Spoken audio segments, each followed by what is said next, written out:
Hello and welcome to the Father and Son Formula One podcast. I am the father of the title, Graham Miller, and here is my son, Toby. Hello. This is our second race of 2025. Just a slight pause there, 'cause it's actually our third episode because we did pre-season testing. Yeah. And it was the China Grand Prix in Shanghai. Mm-hmm. We had a quick chat before we started this podcast, and we were like, actually, in terms of an awful lot of things, the actual cars racing bit was a bit dull. Yeah. I mean, the sprint was a bit more interesting. Yeah. You know what I took away from actually the whole weekend? What? The cars were unbelievably unstable. Mm. Like, what I mean is there was a really, really narrow window. And if you got any of the top four cars, certainly, and probably some of the lower ones, into that window, they were amazing. Yeah. But you look at, like, the sprint, we had, I think, Piastri was fighting with Verstappen for podium places. Mm. And you had Norris down in 6th or 7th, trying for lap after lap to get past Lance Stroll. Yeah. Well, dirty air is one thing. Yeah, but I mean, Piastri was fighting behind Verstappen. Yeah. And it was like they were in two different teams, to be honest. And it was the same with, I think, Lewis Hamilton and Charles Leclerc. Well, not to mention, Hamilton actually dominated the sprint. I mean, Yeah, he was 6 seconds away from Piastri at the end. Yeah. And then in the main race, he was kind of nowhere in terms of real pace. Well, Obviously, he got disqualified and all that, but... Yeah, I mean, they were 5th and 6th, which is where they qualified. But again, that's my point. They made slight setup changes over Saturday night. Well, I have theories about that to do with plank wear and stuff. Mm. But we can get to that later, I guess. Yeah, we are kind of jumping all over the place a bit, aren't we? Were there any rookies in practice? No, I think... Because I know there will be one in Bahrain. There's a Ferrari going to bring in a guy called, I think his name is Dino Beganovic. Oh, okay. Yeah, I heard that Ferrari was swapping out for Suzuka. I don't know if it's Suzuka they're doing it for. Oh, okay. I mean, I saw ultimate clickbaity headline, which was Ferrari star replaced in shock move, and it was like, I clicked in the comments because I couldn't be bothered reading the advert-laden nonsense of the article, and it was like, it's not a shock move, it's the rules, they have to do it. Yeah, I've seen a few articles like that.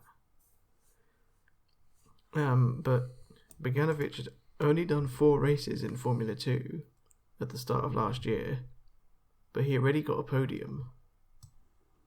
Wow. And he finished ahead of like a few drivers in the championship, like ahead of a few drivers who had full race seats. Okay then. So he's kind of one to watch, maybe another couple years, but he's one of the next big names, I think, potentially. Right, let's be sensible and organised. Really? China was a sprint weekend. Yes. Which means they're always entertaining because you literally had free practice 1 and then you're straight into the racing. Mm-hmm. And also it's a resurfaced track, so it's really hard, for people to actually gauge how the track is responding or what tyres they need. Or it was very grippy, I think, which caused high lots of degradation, tyre wear. grip. The high deg.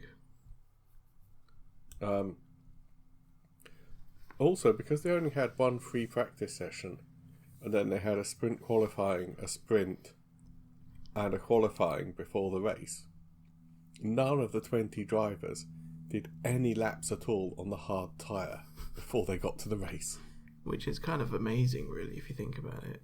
When you think about how data-driven the whole sport is. Surely one lap. Like 2 or 3 lap run.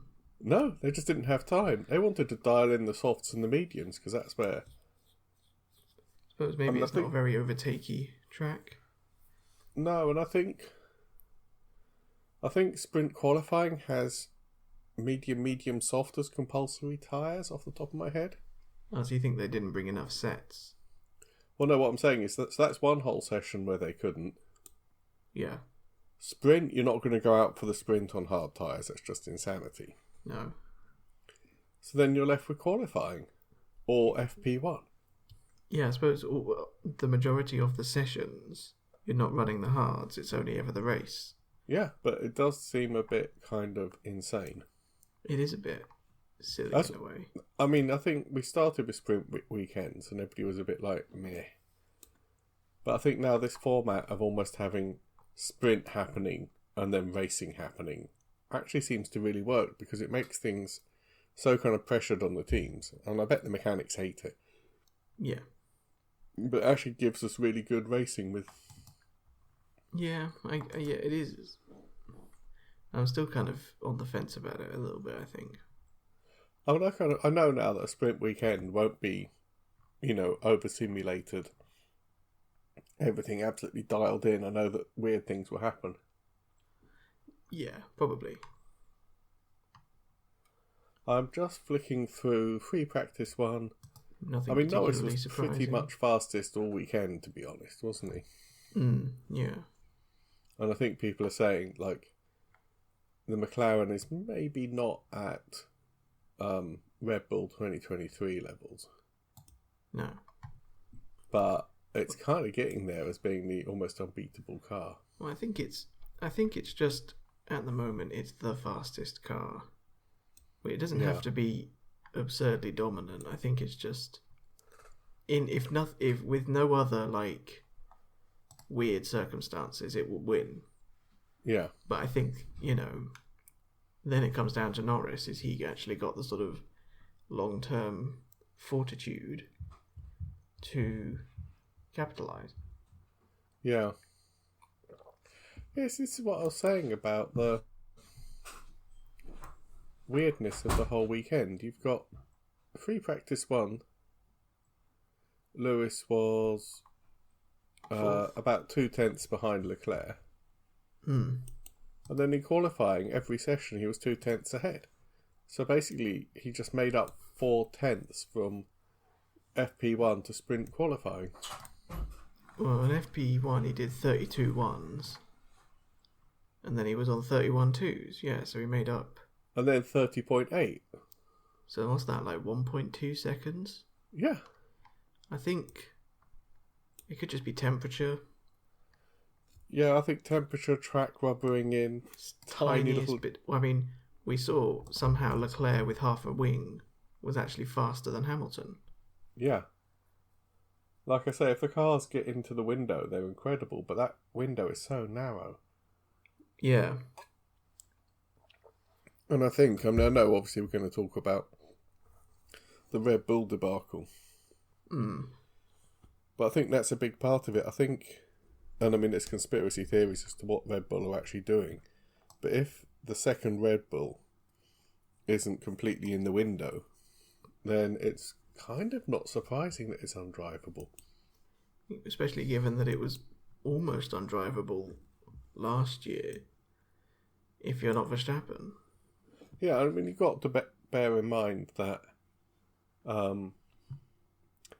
Sergio Perez is not a bad driver. Well, no. He's got, I'm going to guess, 11, 12 seasons behind him? Yeah, he's around in like 13, 14. Yeah, I mean, he's experienced. He's had podiums in like old Saubers. Yeah, he's driven in different teams. He's gone through different eras. He won a race in a Racing Point. Yeah, he's not bad by any stretch of the imagination. He should be able to take the car and do something with it. What happened to him in the middle of last year was appalling.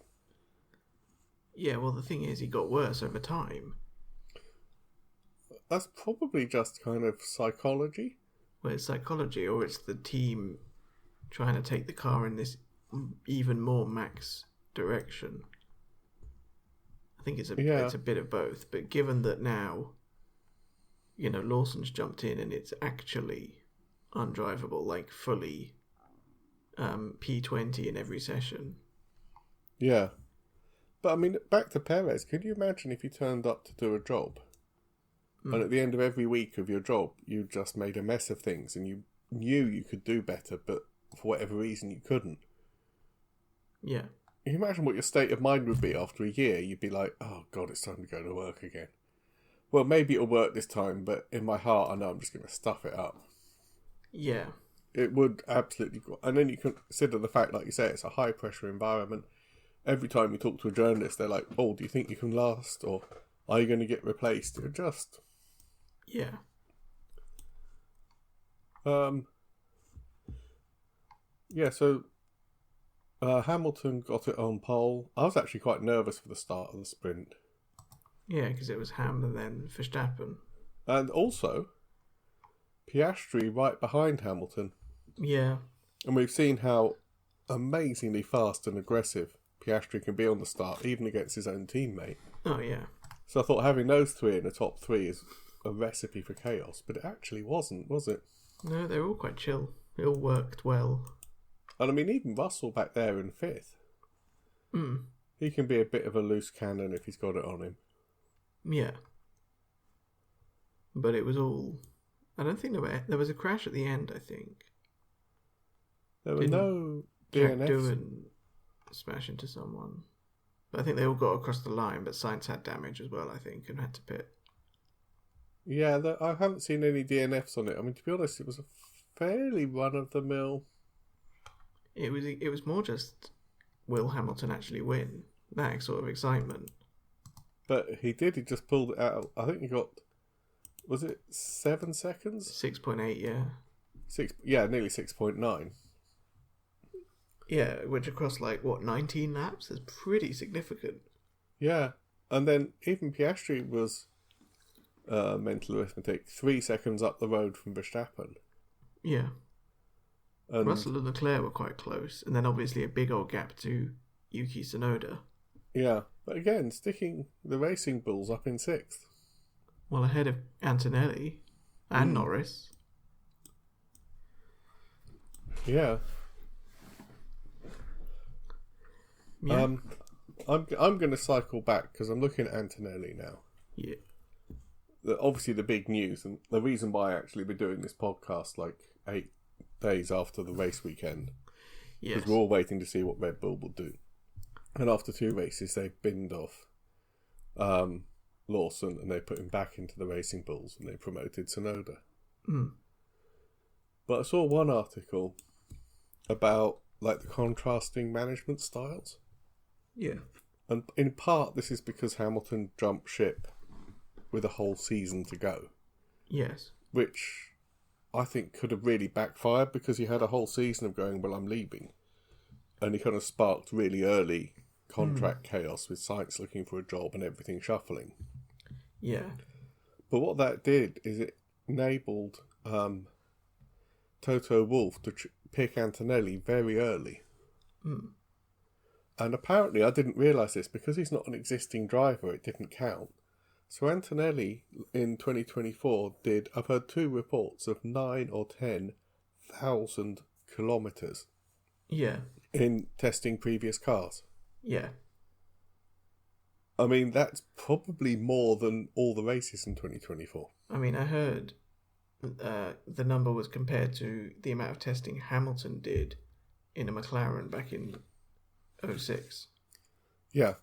I think he was described as one of the most well-prepared rookies ever, which is why he had a run of 4 or 5 podiums from debut until his victory in only his 4th ever race. Yeah.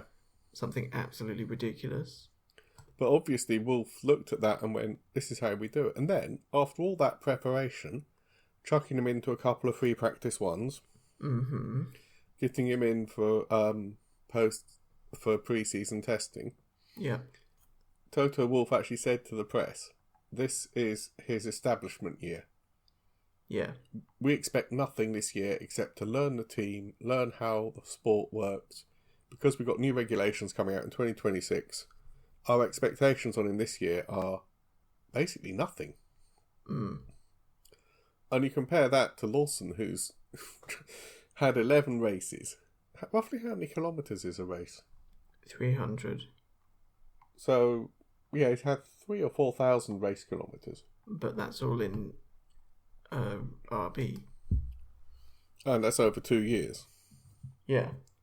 Without, and the pressure on him is so much that after 2 races he's been told he's not.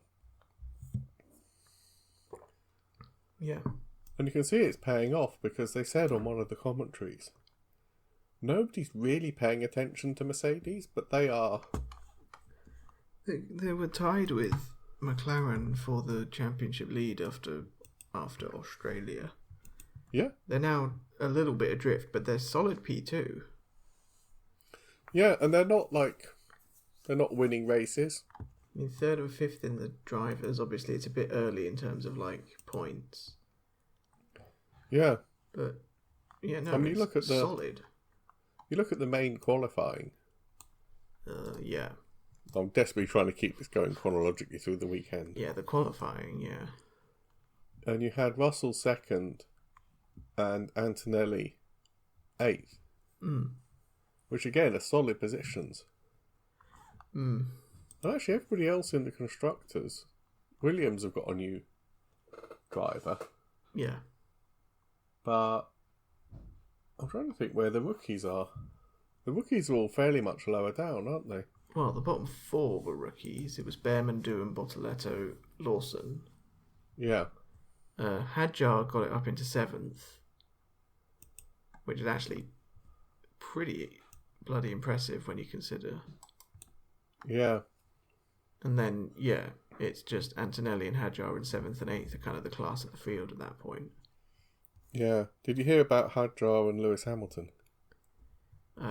Vaguely. Well, there's this photo going around on Instagram that Hadjar took, which is a selfie of him and Hamilton.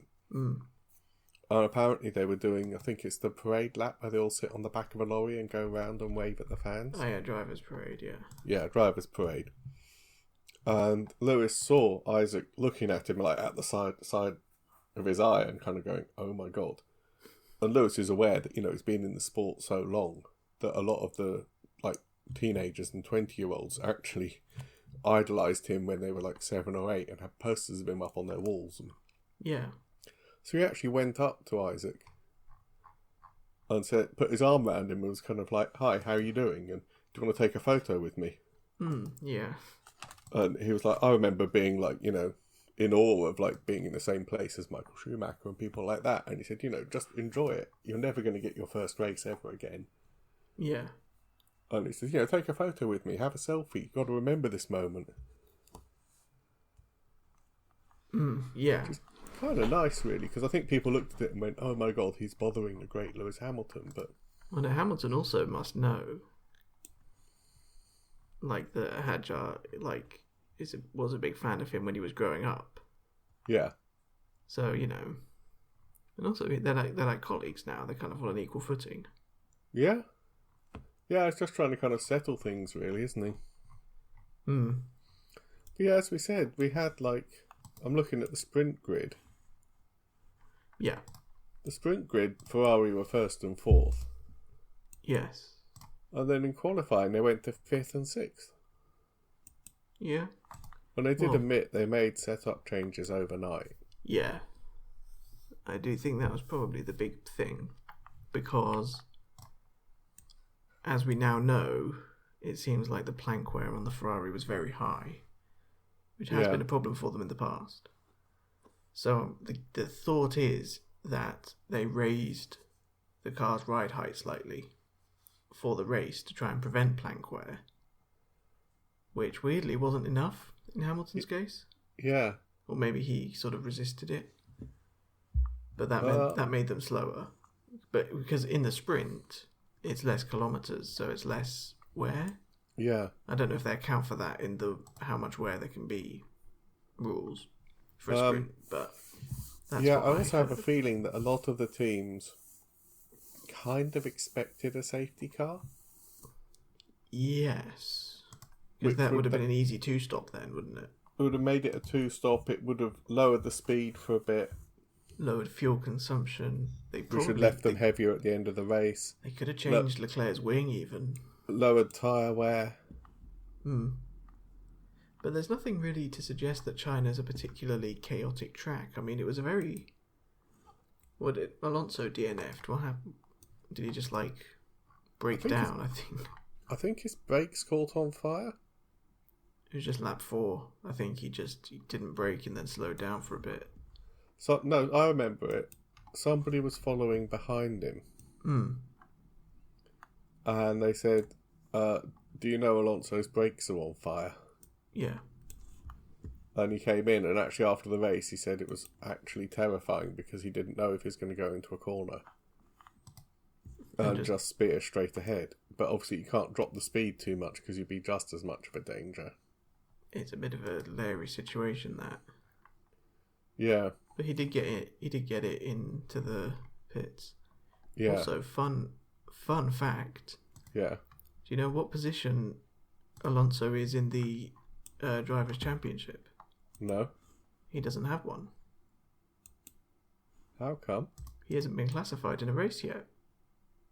If you go onto the F1 2025 driver standings, it only goes down to 19. What happened to his first race? Crashed, I think. Just dropped it. But because it was before 75%, it doesn't count. He didn't get classified. It's NC. Oh, yeah. Which means after 2 races, he's actually not classified in the Drivers' Championship yet. That's weird. You know, the other thing I realised, I think I forgot to say this after Australia. Mm-hmm. Isaac Hadjar had a record of 1 race entry, but 0 race starts, I think. Is that right? Because he didn't make the... grid. He crashed on the formation lap. Says... Hadjar, it says Hadjar DNF'd rather than DNS on lap 0, along with Doohan and Sainz. Of what? Australia. I don't think he started. I'm actually going to go to the formation lap, wasn't it? Yeah. This is the sort of problem between entries and starts and finishes and classifications. Yeah. It's a little bit... I'm Googling it. He's down as having 2 races on Wikipedia. Mm-hmm. But I'm sure I saw before China he had 1 race, 0 starts. I just can't find where it is. It says 2 races, 2 starts. I think if you move away on the formation lap, that counts as a start. If the car breaks down and you don't make it to the grid, that's a DNS. But even if you completed qualifying, you've got I think if you turn a wheel in any session, you've got a race entry. Yeah, because they used to be like back in the 60s and 70s when they had like pre-qualifying. Well, back in the 60s and 70s, qualifying was actually literally that. It was like, are you qualified to get into the race? Yeah. But then you'd have people who had like 3 or 4 entries and 0 starts. Yeah. Because they just turned up, tried, and were too slow. Which is quite kind of funny in a way. It's quite, I mean, it's kind of, I can get why it's called qualifying, but it's also a bit harsh. Well, it is, but also back then, there were like 50 or 60 entries. Yeah. I mean, if I go to like the 1979 season, there's like 36 different drivers who entered. So I think there is a limit to how many cars you can have on how many one can race. Get on the grid at once, yeah. 1978, it was 45, 46. Yeah. So it is just a safety thing, I think. Oh man, someone entered every single race, but either DNF'd or DNQ'd every single one. Wow. That sucks. So, Alonso's the only one who hasn't qualified. No, he hasn't been classified. Hasn't classified, oh my god. Although he has finished a sprint, which is weird. And that doesn't count, apparently, because it's the Grand Prix. But then points still. Yeah, BBC Sport has him at the bottom on 0. Yeah, the official F1 website for driver standings has Bortoleto at the bottom in 19th. Yeah, it's I imagine weird. that's what the But FIA while we're looking has. at the standings, Yes. who had Lance Stroll ahead of Lewis Hamilton for 2 rounds on their bingo card? Nobody. Maybe Lance Stroll. Maybe Lawrence Stroll. I mean, Ocon as well. Albon. Okay, but Ocon and Albon you can get excited about. Yeah, they're good drivers. But Stroll's had a good start to the season as well, to be fair. Sixth in Australia is actually quite commendable. In that I mean, yeah, but at the end of last year, he actually beached it on the gravel. Yeah, I don't really know what's going on with Stroll. He's a bit of a weird driver, actually. I mean, he spun it out, kept the engine running, turned it round, and then beached it. And then drove it onto gravel and beached it. Yeah. That is quite impressive. But now he's running ahead of Hamilton. Again, it's only 2 races. Yeah, I know. It's the really mad end. You've got to reserve judgment until the 6th race, which is Miami. So after Miami, we can actually see if Stroll is still ahead of the Ferraris, there's something desperately wrong. Yeah. But yeah, I mean, as you said, the race itself was really quite. Yeah, I mean, what was the qualifying like? I don't know if we talked about the proper, real qualifying, as it were. Yeah, dry and everything. It was Piastri from Russell. Yeah, Norris got past Russell. I don't know what that lap from Russell came from, but that was pretty good. I mean, again, 1/10, a tenth and a half covering the top 3, 2/10 covering the top 4. It's just so much tighter now than it ever has been. And I mean, that's what a lot of the drivers have been saying, that if you go out on the final hot lap for Q3, if you get like something slightly wrong in one corner, and you get, I mean, let's say Piastri made a 2/10 mistake, and he got 1:30.841, he'd be in 5th. Yeah, he'd be behind Verstappen. Yeah. And the drivers are all saying this. It's like, I mean, it's great for us watching because that final Q3 lap has to be pretty much perfect, pretty much as good as you can do. And it can be anyone in a way, because again, any of the top 3 or 4 could have been on pole. And again, it might not be a mistake. It might be that somebody has, put a wheel on the gravel in front of you and you drive through a cloud of gravel dust, or there's a temporary waved yellow while somebody spins and then gets it safe, or anything. It's not quite random, but a small mistake can drop you 3 or 4 places. Yes. Right, so yeah, Norris and Russell had quite a scrap, and Norris got past him. We have to look at the result because Hamilton and Leclerc were 5th and 6th, except I think Leclerc got up to 5th and Lewis dropped back to 6th. Well, you see that big gap. I think Hamilton had a big old gap to Ocon, so I think they pitted him again. And actually, that final stint, he was pretty much fastest man on track, I believe. And actually, I know we always say, oh God, Ferrari's strategy is rubbish. But actually, I think that was a genius move because we saw Max just close up and get straight past Leclerc almost like they were teammates swapping place. There was no way that Leclerc could resist that. Yeah. So he would have done the same to Hamilton. So Hamilton would have finished 6th regardless. But by changing his tyres and putting him on fresh tyres, if anything had happened, like, imagine if there'd been a safety car. Yeah.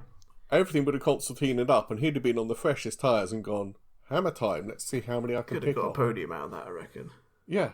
And it didn't cost them anything. It didn't drop him back a place. He was going to be 6th anyway. He had the space, as you say, back to Ocon. Yeah. It was worth a try. I thought it was a perfectly sensible choice. Yeah, I thought it was a brilliant strategy decision. I mean, I'm just looking at the fastest laps. Hamilton, he's at the bottom because he got DSQ'd. But he was 4/10 faster than Norris, who was the next fastest. and that was lap 41. And Norris did his on 53. You know, I mean, 4/10 a lap faster than not even Verstappen ahead, but Norris. You might know this rather geeky thing. How many cars do they scrutineer at the end of the race? I don't know. I think it's only 5 or 6.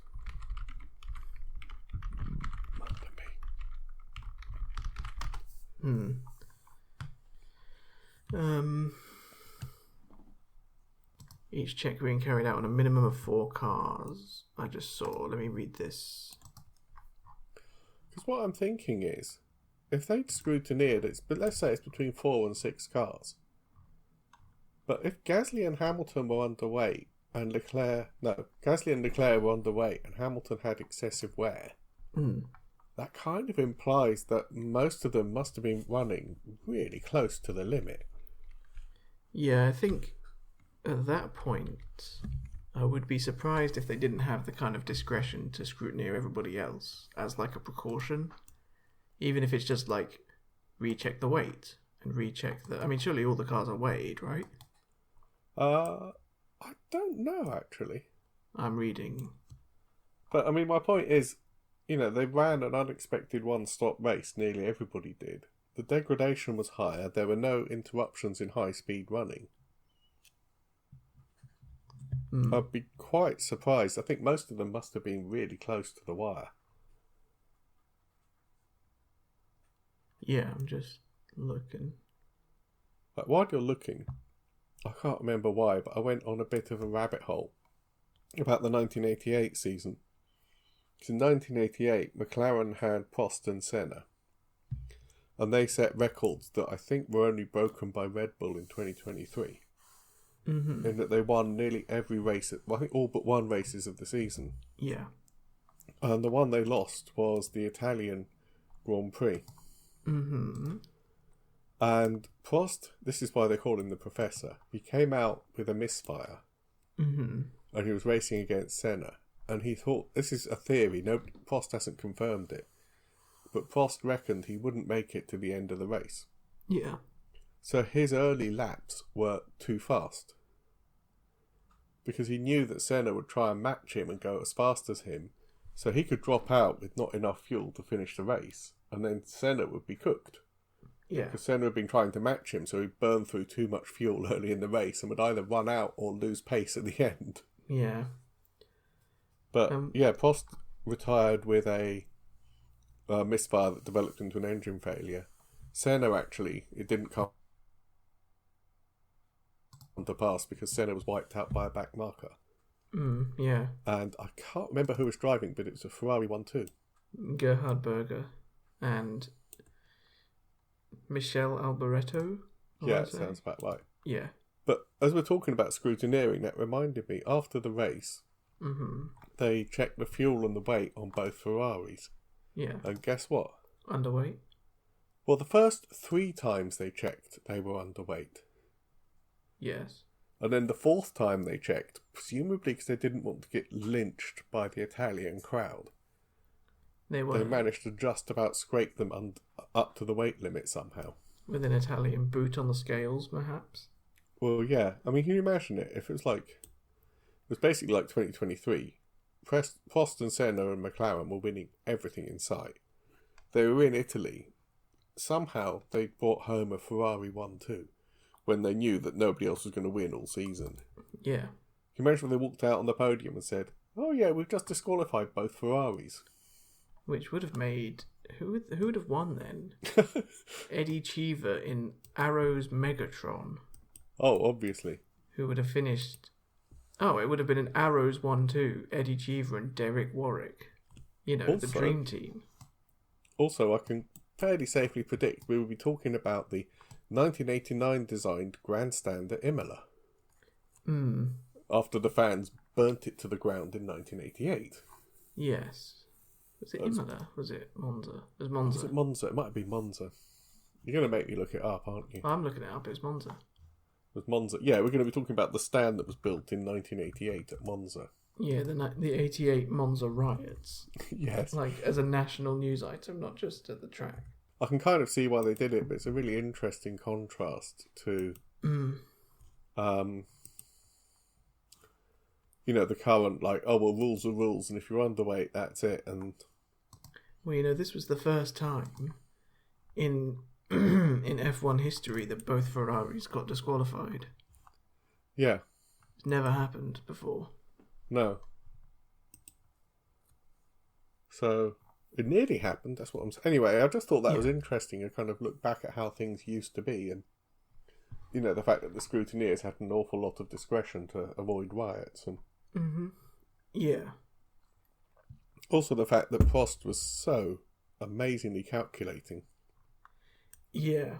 If he did in fact actually do that on purpose, I kind of think he probably did. I mean, Prost apparently once he noticed the tyre degradation on a track was uneven. Yeah. So he asked his team to fit one compound of tyres on the left side of the car and one on the right. And he was actually significantly quicker. But the FIA told him he wasn't allowed to do that because it's against the rules. Yeah, I was going to say, that is against the rules now, isn't it? I mean, you can't even use another driver's car. Another driver's tyres, rather, because there was that whole Sakir thing, which is how Russell lost that first, Yeah. Yeah, anyway, that was... What were you looking up while I was going down a rabbit hole? Scrutineering and how many cars do get checked.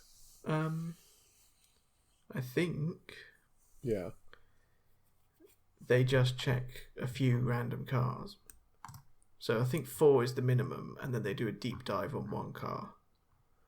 Which is where they'll presumably find stuff like fuel flow and special electronic-y stuff. But the teams don't know. The plank is a deep dive because it's actually bolted to the car and it has to be unbolted. And yeah, but I do still think... But then there's another problem, isn't there? Yeah. What if, every car has too much plank wear?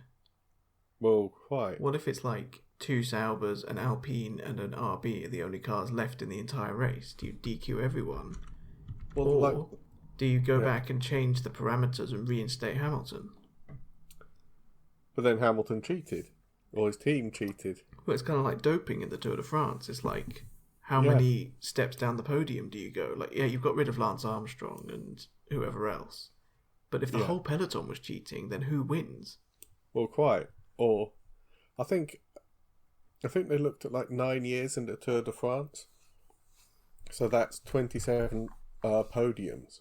Yeah. And out of them, I think 18 of those podium places were filled by actually known, convicted for doping riders. Not, oh yeah, we knew, but people had actually been later disqualified for doping.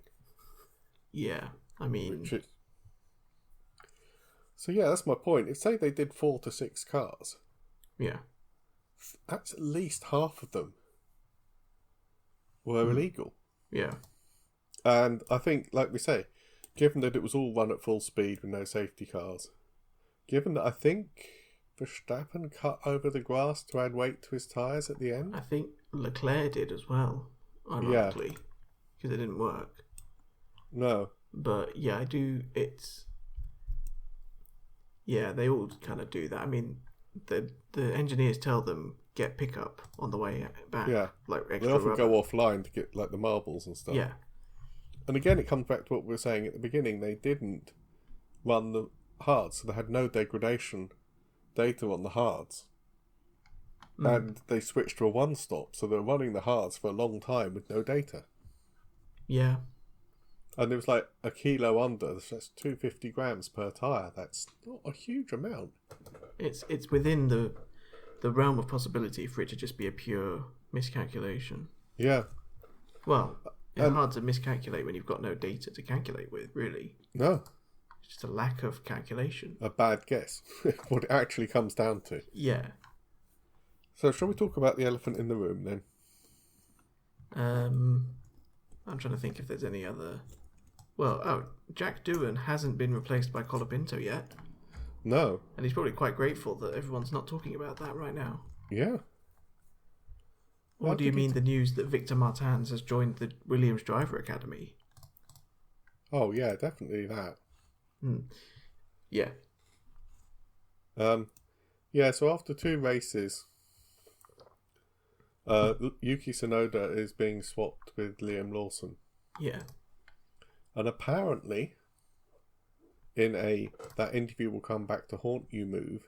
Mm-hmm. I think Helmut Marko actually said, they said, how long are you going to keep Yuki in the top seat? And he said, oh, the rest of the season, without even hesitating. Yeah. Also, did you know, again, under the bizarre rules, you're only allowed 4 driver swaps per season. Really? Yeah. Somebody pointed it out, so they can't actually have a new driver every 2 weeks. No. So does it have to be 2... So you can only have 4 swaps? Yeah, I think so. So it's not like you can have a maximum of like X drivers per race, per team?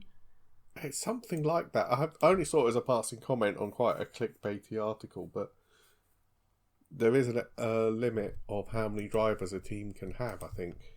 That is weird. I mean, the one thing I thought as soon as I saw it is it actually makes Christian Horner look really weak. Well, yeah. Because in May last year, so less than a year ago, he said we'll give Sergio Perez a 1+1 contract. Yeah. He'll race for 2025, will have an option on 2026. Mm. Then he went back on his word after the season ended when actually Perez is a bit... He's not good enough. Yeah. And then after 2 more races, he went, actually, my second choice of Liam Lawson, he's not good enough either. Yeah. And if nothing else, he must be costing the shareholders a fortune. Yeah. Because they had to buy Perez out of his contract. Oh, he's not costing them a fortune. Because he had hardly any sponsorship, did Lawson. Also, Honda are paying Racing Bulls $10 million a season to put Yuki in the seat. Are they? Yep, and they've offered to double it if he gets Red Bull.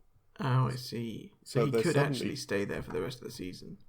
And that's suddenly $20 million, which probably offsets the buying Sergio Perez out of his contract. Yeah. Yeah. But yeah, it's Yeah, I mean, ultimately, it's a win-win for Tsunoda at this point. Yeah. Because the 2 scenarios are Tsunoda P20 in Suzuka. Everybody finally acknowledges that the car is awful. Yep. Because there's no way that Perez, Albon, Gasly, Lawson and Tsunoda are all that much worse than Verstappen. Yep. Especially since Albon and Gasly are now kind of team leaders at their own teams. Well, quite. And they've both described how the Red Bull itself is actually a really... Even back then when it seemed a bit more equitable, it's not a nice car to drive unless you're Verstappen.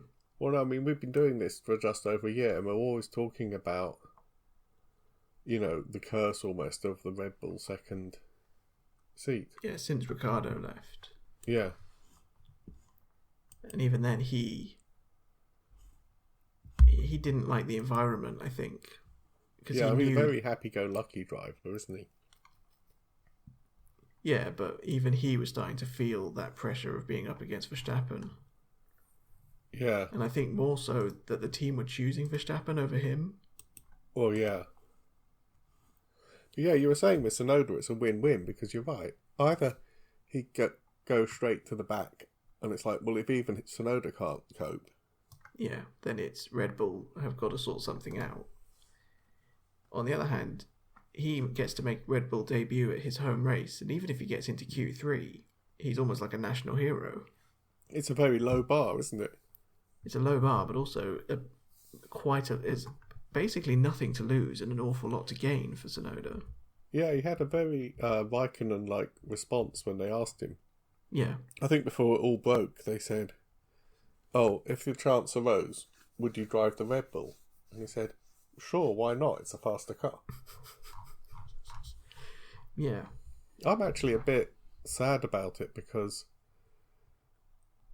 it's kind of crippled so many drivers' careers, and I kind of like Tsunoda, and I'm kind of like, yeah, you don't want to see him get chewed up and spit out by the Red Bull machine. Yeah.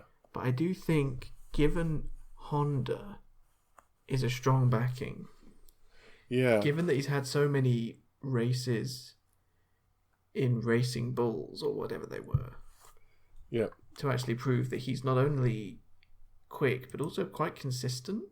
Yeah. I think he could go anywhere else. I mean, Cadillac's going to come in. Hulkenberg's not going to be at Audi forever. No. I could see, even if he does end up leaving, what's our point? Well, if he does end up leaving Red Bull, he could still have a decent career in F1, I think. Yeah, the other thing that occurred to me was what do they call it? The Red Bull Young Junior Driver Program or something? Yeah, Junior Academy or something. It's actually, I mean, it used to be, like, say, in the Vettel era, it used to be the amazing strength of Red Bull. Because they had the race-winning team.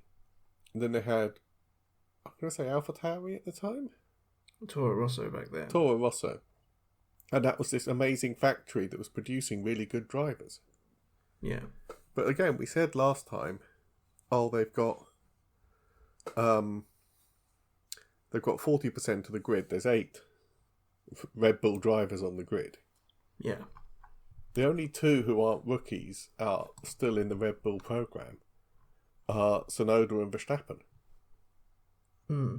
They've now got Hadjar and Lawson in the Racing Bulls, and neither of them have done a whole season. And then the other 4 have left the program. Which is Albon, Gasly, Ocon. Was Ocon? I don't know if Ocon. Oh, we did this last week, but yeah. I think Doohan. Sainz. Yeah. So therefore, this kind of what was meant to be a conveyor belt of talent coming through. Well, they're just making the rest of the grid stronger. Yeah. I mean, Sainz literally won the only non-Red Bull race in 2023. Yeah. And he used to be a Red Bull driver. And somehow, because... Yeah, the system's just kind of not working anymore, is it? It was a problem I noticed in 2018, was that there was no space. Yeah. Because at that time, you had like Kvyat and Hartley and who else was there? Gasly was coming up. But it was Ricciardo and Verstappen, and that wasn't moving. And so people like Sainz, he saw Verstappen and Ricciardo doing really well and thought, I'm going to go to Renault and then McLaren and then Ferrari. Yeah. So I think now they've got the opposite problem, which is that they've got like 2 decent seats in the RB, which is like an okay midfield team. But nobody really wants to drive the second Red Bull, and they're kind of running out of drivers now. Yeah. Because they've got really Lawson and Tsunoda are kind of the end of the... And Hadjar is really the end of the kind of the train. Yeah, and there is another big problem that's kind of not being said very much. Yes. Max Verstappen's girlfriend Kelly is pregnant.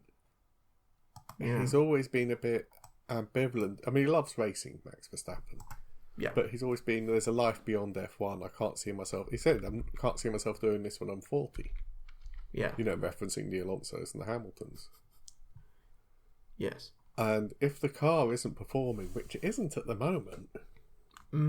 Yeah. You've got to look either at his motivation for staying in the sport altogether, or his motivation for staying with Red Bull. Yeah. I mean, I'd said 1 bad season and they're out, really. Yeah. And this could be it. Yeah, I mean, he's still second, but Russell is 1 point behind him. Piastri's 2 points behind him. And like you said, it's only been 2 races. The car could get worse. They don't have Newey with them anymore. No, that's a big factor. So if they... Let's say, he might not win the championship this year, but if he's like 2nd or 3rd, he might stick it out. Yeah. But if he doesn't have a solid teammate, like let's say Tsunoda doesn't perform well, they don't have a solid teammate or a good direction for the car without Newey, he still might not want to stick around. They've got the big regulation change without Newey. That's the problem. Yeah. Also, we know that Toto Wolff would sign him in a heartbeat, which must make George Russell feel very nervous. Yeah. Which is a bit hard on Russell. Yeah. Because, yeah, it's weird. But, I mean, then suddenly, like, without Verstappen, it's kind of a Norris, Russell, Piastri, Hamilton, Leclerc, like 5-way fight for the championship. Yeah. Or 6-way fight. And Lance Stroll, who's ahead of Hamilton. And Ocon. Yeah. And Albon. Although actually Williams are really good now. Yeah, Williams have really pulled it together. Yeah. They've actually... I remember again 2018 or 19 when they failed to bring all their parts to testing. They were like seconds off the pace, and now they're actually like competent midfielders. It's quite nice to see. Do you want to know something else? What? Sainz Yes. has been driving around in a 2024 chassis that's been re-engineered Oh. for 2025 regs, and he's going to get his own 2025 Williams soon. Cool. Cool, but also they haven't quite out of the woods yet. But also, he came 10th in China. Oh yeah. So on the one hand, he's still got it, like as a driver, to get some points here and there. But with a new chassis, he should be mixing it up with Albon, hopefully. Well, yeah, I mean, you look at it, perfectly dry race, normal race, 10th. no kind of mysterious stuff happening at all. It was 20 seconds over 60 laps. Yeah, 3 in places. very broad terms. That's not actually a humongous amount, really. Not considering the kind of disadvantage he had. So, I reckon they could be a bit more equal. Again, it's a sort of 6-race rule. Like, Yeah. even though that was a dry race, it was still weird surface. It was a sprint weekend with hardly any testing on the hards. Yep. There's still, I think Japan, I think you said this in last time, but Japan will be one of the big benchmarks because it's such a well-known circuit. Yeah. It's pretty standard as they go. I mean, everybody loves it because it's so twisty. Yeah. But it's not super weird. Yeah. Also, Yes. you know Shanghai circuit? Mm-hmm. If you squint and your eyes go all blurry, then it looks like the Chinese character for Shang, which is half of the name. Oh, that's cool. Yeah. Maybe he could have designed made like it. that. He could have made it, a good track first. But That's why it's got those massive, like 270-degree sweeping turns and stuff. Well, and the two massively long, somewhat unnecessary straights. Yeah. Would be fun. But, Can you imagine if like Silverstone was just a big S? It would be so rubbish. Well, yeah, because it'd have to be like a kind of bubble lighting S, wouldn't it? Like a hairpin at each end, and then... Actually, it would just be twisty. There'd be no straights. It might be quite good, actually. Right, I found it. Yes. The most important rule about changing drivers in Formula 1 is each team can only use 4 total drivers to pilot their cars during all of the season's races, sprints and qualifying sessions. I see. Other drivers are allowed to participate in practice sessions. So, does that mean each car or in the overall team? Their cars, it says. Oh, that makes sense, actually, because most teams have a maximum of 2 reserve drivers. So, does that mean Red Bull are on 3 out of 4? Yeah. So they have one more choice. Bring Perez back? Who else is even around? I mean, what? Well, that says per season, though. He hasn't driven in this season. Who? Perez? Mm. Yeah. But I'm saying Red Bull only has one choice of driver. Yeah, but what they could do if, for example, Tsunoda got injured, they could bring Lawson back for a couple of races and put the reserve into the Racing Bulls. God. Yeah, their test drivers are Tsunoda and Lawson. Oh, okay. Hang on, let me look on their website and see if they've got like reserves. I think is Vern a reserve? Oh, okay. Maybe. Oh my god, their website only has Verstappen under drivers because they haven't moved Tsunoda up yet. That's really depressing. Also, kind of like an unintentional slip in a way, isn't it? Like, yeah. Who are our drivers? Well, there's Verstappen. Yeah, we're going to clone him for 2026. Oh god, actually, that would be unstoppable, wouldn't they? Yeah, I can't see any reserve drivers. I think it's Vern. So there's an option. They probably would. Yeah, they probably would just put Lawson back in. I think we've pretty much covered China, haven't we? Yeah, disqualifications. Tsunoda's out. Well, no, Tsunoda's in. Lawson's out. Anything else happen? No. Max Verstappen, this is the way of the world now, gave a thumbs up to an Instagram post about Lawson where somebody said he'd been bullied out. I saw that. I think it was like I thought it was more just someone being like, stop being so mean to Lawson. Yeah, apparently Verstappen wasn't happy. A lot of the Red Bull camp weren't happy with how fast it happened, I don't think. I don't know quite who drove it, but I don't think Verstappen was happy to get rid of Lawson that fast. I think he's always been decently supportive of other drivers as old Verstappen. Like he always was like, he never really sort of ragged on Perez when he was doing badly. No. Whenever people asked him, he was like, well, the car is actually quite tough to drive. And he's just got to get his confidence back and he'll get there, which is almost like a sideways glance at the management in a way. Yeah. Who weren't doing him any favours, because it's always Horner and Marco who are saying, oh, we've got to improve or you're out. Yeah, it really is kind of... I think Verstappen has done an awful lot for his image in the last 6 to 8 months. I think he's done an awful lot more interviews where he comes across as more human. Yeah. And he's done a lot of things, like you say, like supporting other drivers and... just being kind of chill. Yeah, and just letting his natural personality come through. I don't think he's really got much time for it. I think he loves racing. And I think like media duties and stuff, he says he gets quite frustrated with. But he's getting a bit more Raikkonen-esque. Yeah, but also like a bit more kind of human. I don't know. Anyway, yeah, we've got Japan. Do I get to have a sleep next weekend? No. Oh, what? 7 a.m. qualifying. Yeah. 6 a.m. race. That's decent.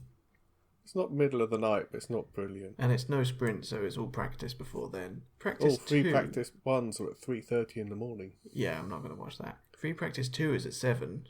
That's like a nice breakfast practice. I like qualifying, actually. That's well worth watching. Yeah, qualifying at 7. Race at 6.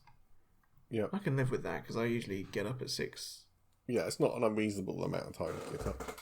I think the 3:30 sprint was the worst. I spent so long trying to watch the China sprint without getting... Yeah, the spoilers. I was surprised they were so spoiler heavy after the sprint had happened, knowing they were about to play the replay. They weren't actually. The replay only came on about 12:15. Yeah.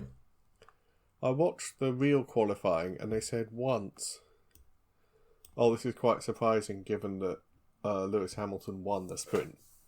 And that was one comment in a whole hour of qualifying commentary. Okay. And Sky TV said, oh yeah, we're going to put the sprint on at 12. I turned over at 12 and it was Martin Brundle wandering about behind the pits, chatting to people about everything that happened in the sprint. Yeah, that's what I sort of meant. That bit. So I just muted that until they actually put the sprint itself on. If I was in charge of like directing, I'd have put something else in that sort of hour preceding the replay. Well, just swap them over to put the replay on earlier. Yeah. But I mean, they probably got like sponsorships and stuff they've got to abide by. But after Japan is Bahrain. Oh, right. That's like 5 in the afternoon because it's a night race. Same for Saudi, I imagine. Yeah. And then Miami, because it's weird in America, it's the other direction. It's actually late at night. Oh, yeah. It's like 9 p.m. So basically we're fine after Japan. And then it's the European season, which is like our time zone, so it's going to be like lunchtime.